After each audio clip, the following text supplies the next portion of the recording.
وَيَقُولُ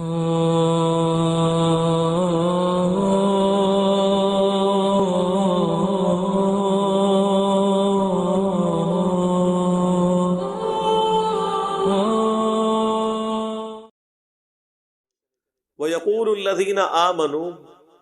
اور اس وقت کہیں گے ایمان والے، أَهَٰؤُلَاءِ الَّذِينَ أَقْسَمُوا بِاللَّهِ جَهْدَ أَيْمَانِهِمْ، کیا یہ وہ لوگ تھے جو اللہ کی بڑی بڑھ چڑھ کر قسمیں کھایا کرتے تھے؟ إِنَّهُمْ لَمَعَكُمْ، کہ یقیناً تمہارے ساتھ ہیں ہم، حَبِطَتْ أَعْمَالُهُمْ فَأَصْبَحُوا خَاسِرِينَ، ان کے اعمال برباد ہو گئے اور وہ خسارہ پانے والوں میں ہو گئے۔ اب یہ دنیا میں بھی اللہ تعالیٰ دکھا سکتا ہے اور آخرت میں تو ہوگا کہ یہ لوگ تھے، یہ حضرت صاحب، یہ مولانا صاحب، یہ شیخ الحدیث، یہ تو بڑی قسمیں اٹھا کے کہتے تھے کہ ہم آپ کو جنت میں ساتھ لے کے جائیں گے، اور یہ حضرت صاحب تو خود جہنم میں جل رہے ہیں۔ وہ آخرت میں جا کے پتہ چلے گا، پل صراط پہ جا کے پتہ چلے گا۔ اور ڈاکٹر سراج صاحب اکثر فرمایا کرتے تھے کہ بڑے بڑے بزرگوں کی مٹی پلید ہونے والی ہے آخرت میں۔ دنیا میں تو لوگ ان کو پوج رہے ہوتے ہیں، وہ کہتے ہیں دنیا میں وہ کئی جماعتوں کے امیر بھی ہوں گے، ان جماعتوں کے عام جو کارکن ہیں وہ تو جنت میں چلے جائیں گے، امیر صاحب جو ہے وہ جہنم میں ہو رہے ہیں۔ جی، بخاری مسلم میں حدیث نہیں ہے کہ میں نے اپنی امت میں بعض واعظین اور خطباء کو کولو کے بیل کی مانند، کولو کا جو گدھا ہے اس کی مانند اپنی انتڑیوں کے گرد چکر کاٹتے ہوئے دیکھا، کیونکہ وہ جو کہتے تھے وہ خود اس پہ عمل نہیں کرتے تھے، اور عمل ان چیزوں پہ کر رہے ہوتے تھے جن کے خلاف وہ بول رہے ہوتے تھے۔ منافقت تو یہ عنقریب دنیا میں بھی اور آخرت میں بھی۔ یا ایھا الذین آمنوا، اے اہل ایمان، من یرتد منکم عن دینہ، یاد رکھنا جو کوئی بھی مرتد ہو گیا تم میں سے اپنے دین سے، الٹے قدم پھر گیا، فسوف یأتی اللہ بقوم یحبہم، تو ان قریب اللہ پھر تمہاری جگہ ایسی قوم کو لے آئے گا کہ وہ محبت کرتے ہوں گے اللہ سے، اللہ ان سے محبت کرتا ہوگا۔ یحبہم ویحبونہ، اللہ تعالیٰ ان سے محبت کرتا ہوگا اور وہ اللہ سے محبت کرتے ہوں گے۔ اذلۃ علی المؤمنین، مومنین کے لیے تو وہ بڑے نرم دل ہوں گے، بچھنے والے۔ اعزۃ علی الکافرین، اور وہ بہت سخت گیر ہوں گے کافروں پر۔ یجاہدون فی سبیل اللہ، وہ اللہ کی راہ میں جہاد کریں گے، اور جہاد میں دین کی تبلیغ بھی اور قتال بھی، دونوں شامل، کیونکہ جہاد ورسٹائل ٹرم۔ ولا یخافون لومۃ لائم، اور وہ کسی ملامت کرنے والے کی کوئی پرواہ نہیں کریں گے۔ ذالک فضل اللہ یؤتیہ من یشاء، یہ اللہ کا فضل ہے جسے وہ عطا کر دے۔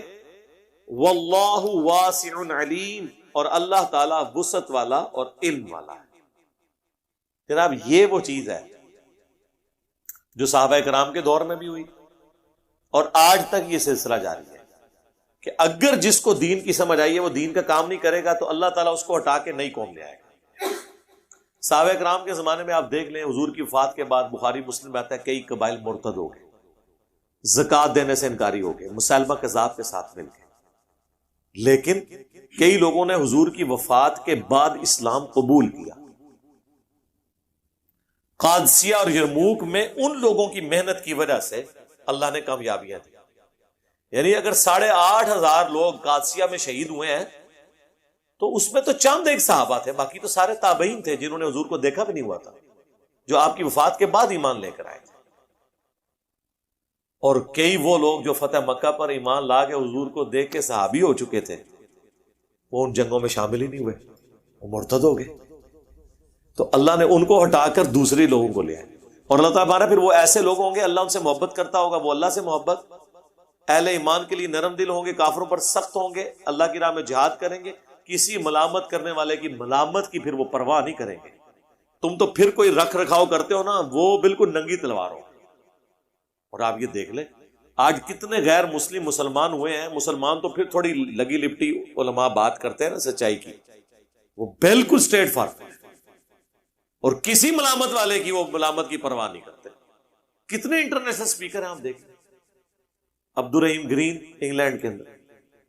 انہوں نے کہا کہ میں جب مسلمان ہوا تو لوگ کہتے تھے پاکستان اسلام کا قلعہ ہے،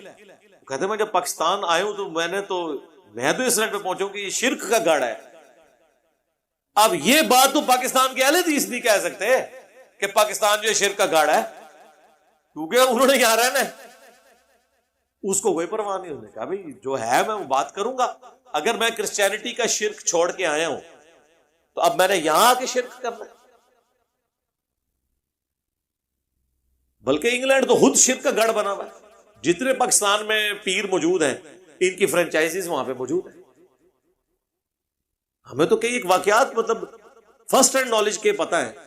کہ کئی بیچارے کرسچن مسلمان ہوئے ہیں قرآن پڑھ کے، وہ تو سمجھے کہ قرآن کی جو توحید ہے نا یہی مسلمانوں کی توحید ہے، ان کو کیا پتا کہ پریکٹیکلی تو بہت کم مسلمانوں کی یہ توحید ہے۔